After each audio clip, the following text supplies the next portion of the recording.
இன்றைய அரசியல் சூழ்நிலையில் அனைத்து இந்திய அண்ணா திராவிட முன்னேற்ற கழகமானது பொதுமக்களிடையும் மற்றும் பிற்பட்டோர் ஆதிதிராவிட மக்களுடைய நன்மதிப்பை இழந்து கொண்டே வருகின்றது. இதே சூழ்நிலை போனால் இந்த அனைத்து இந்திய அண்ணா திராவிட முன்னேற்ற கழகத்தினுடைய எதிர்காலம் கேள்விக்குறியாகி இருக்கக்கூடிய ஒரு சூழ்நிலை நிலவுகிறது. இன்றைக்கு தமிழகத்திலே ஆட்சியில் இருக்கக்கூடிய தளபதி விஜய் அவர்கள் இன்றைக்கு புரட்சி தலைவர் எம்ஜிஆர், புரட்சி தலைவி அம்மா அவர்களுடைய ஆட்சியை நினைவு கூறுகின்ற வகையிலே சிறப்பான முறையிலே தமிழகத்திலே ஆட்சி செய்து கொண்டிருக்கின்றார்கள்.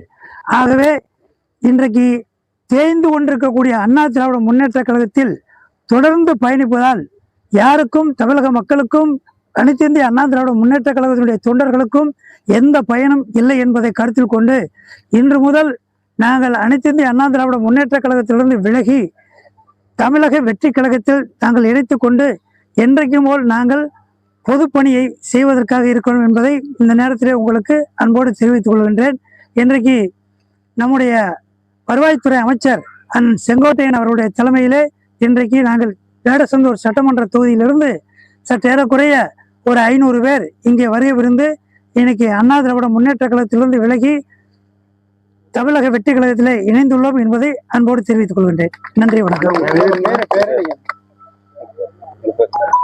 வேடசந்தூர் முன்னாள் சட்டமன்ற உறுப்பினர் தென்னம்பட்டி பழனிசாமி.